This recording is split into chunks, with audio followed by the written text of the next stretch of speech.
For an investment, I've never advised on that as being the best way of going. Yeah, so certainly some good advice, and I'd agree with both of those comments there.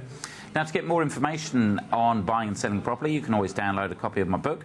Just go to yourempire.com.au, and we'd love to get your questions. So send us an email to chris@yourempire.com.au, and we do try and answer all of the questions. Now, most people have got a principal and interest mortgage on their home and an interest-only mortgage on their investment property. So is there ever a situation when you should switch to an interest-only mortgage on your investment property? So, well, only once you've paid your own undeductible debt off. As an accountant, I'll be saying, first and foremost, you're paying off your home. You can't get a deduction off it. And the nature of principal and interest is obviously it's a higher repayment than interest only.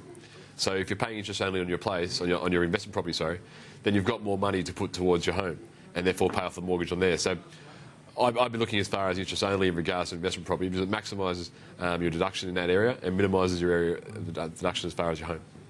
Now, Charles, as well as sell properties, you've got Century 21 home loans, so you reasonably in the know about these things as well. When it comes to things like fixing interest rates, look, the rates are nice and low at the moment. They're probably going further down, which I know you're not necessarily a fan on, but is it a good time to fix, do you think? I would have fixed a year ago, so on some of these loans. And if it's a slight difference today, well, it's great, but at least you've got the security for the next 5 years. For me personally, even with my children, the advice I give other people and the advice I take myself is slightly different because I'm an interest-only person, because I'd like to buy 2 homes at the same time instead of just buying one and then using some of my money to reduce You're a debt. clever man, Charles. It's got me into a lot of trouble over the years, but it's certainly also got me through a lot of issues over the years. Borrowing, using debt to continue to borrow, or equity continue to borrow, has been a very good thing. With my children, I suggested to them they take a portion, a high portion, a fixed, and a small portion of principal, just in case, interest and the other one, principal and interest, so that they can make reductions if they came into some cash and wanted to do something with it. So generally I'll fix something to the greater degree. So certainly a bit of balance. Okay, well, let's take us through the auction numbers and see what's happening there. Yeah, that's really interesting again. The clearance rates across the country are sitting at 74.5%. So that's not a bad rate. This time last year was 70.2%. But Sydney's your performer still. And again, a lot of people ask me the question, gee, is it really heated out there? It is in certain locations. And auctions only represent a small percentage of the overall sales. So you have to be careful when you start thinking about it that way. 84.2% was Sydney's clearance rate last week, followed by Melbourne at 75%. Now, Victoria had a really good move, but like over the last 4 or 5 weeks, but the one that interests me the most is Canberra. That's 70.8. It's had a few weeks up in the high 60s and 70s, so things are moving pretty well there. Just on that, I heard during the week there's this closed envelope bidding is becoming more popular. Why would they do that in regards to not go to auction and then let the market go wild rather than a sealed bidding? Look, it would work on certain properties, and it's a frightening thing. You're going to sit there and put a price in an envelope, and you're going to ask yourself, am I too low? And you're going to add a little bit more, and I think that's what they rely on all the way through, is that fear of loss. And in today's market, fear of loss is massive in certain suburbs. Because there's always one person that maybe definitely wants that property as highly and emotional, and if they bid up to 800 grand at auction, but they may have 900 in them, they may be willing to pay that 900 on a sealed bid. Look, I'm jumping all over agents on Facebook right now. They're posting, I got 104,000 over reserve. No, you didn't. You had nothing to do with it. You know, it's a marketplace, and that's what's going on out there in certain locations. And also, the reserve isn't an exact science. The vendor does that. They could put it at 500 or $1 million. It doesn't really matter. Someone did it for a dollar, didn't he? Ask your mate who you're promoting before, Hilton to Gold. He doesn't know just about real estate. He knows about everything in the world, apparently. So let's go and ask Hilton next time what to do. When you're going for a property as far as an appraisal as an agent, are you telling the vendor you're going to do a sealed offer acceptance? Well, I think it's called tender, isn't it? It's pretty much a tender process when they're doing it that way, and that's been around for a long time. Now, obviously, the big question, homes advertised for sale. Not great. Increased by 0.49% this week. And we've had 2s and 3s. Last week we had plus 3.34. So this is a bit disappointing that it's not continuing the rise that we need. The New Zealand market actually had a negative last week, but they've bounced back. They're at 0.4% in terms of listings over last week increase, but they're at plus 7.7% for the amount of stock on the market. So they're ahead of us again, and we need to get to where they are, particularly coming into the autumn season.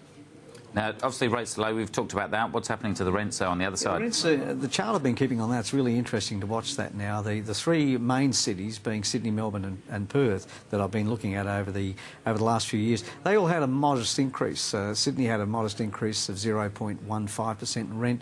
Perth at Melbourne at 0.42% and Perth at 0.19. But if I take them all over across the country, because some of them had negative, we had a negative 0.24% in terms of rent drop.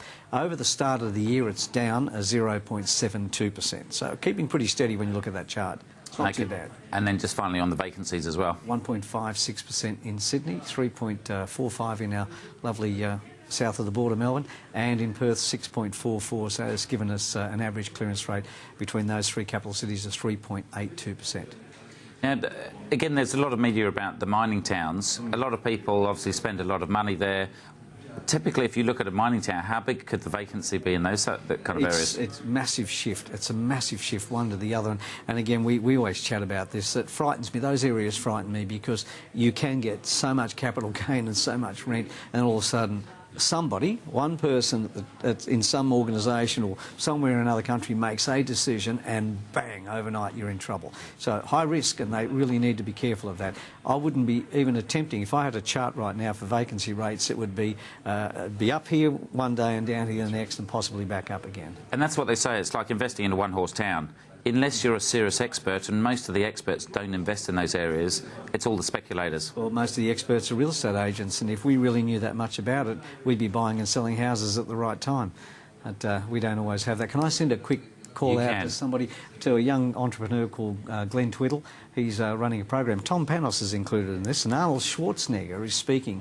Is that this weekend? Yeah, 16th, 17th of March. I think it's just fantastic. This young guy has gone out on a limb to get the... But more importantly than Arnold Schwarzenegger, with the greatest of respect, is the lineup of top real estate practitioners, Australian real estate practitioners who are going to be speaking there. So. Look, I was loving it. I was away last week, so I thought I'd better see my family and kids before they forget who the father is. So otherwise I would have gone to that conference as well. Upgraded.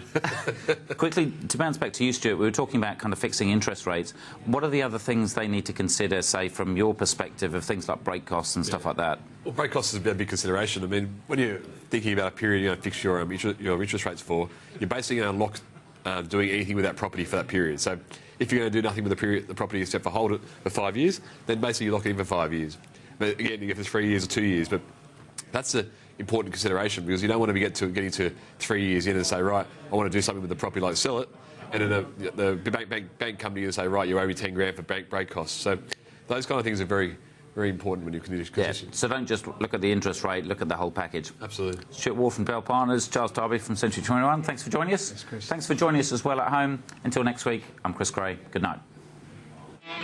The information featured in this program is general in nature and therefore should not be relied upon. Guests appearing on the program may have commercial arrangements with some of the companies mentioned. Before making any investment, insurance or financial planning decisions, you should consult a licensed professional who can advise whether your decision is appropriate for you.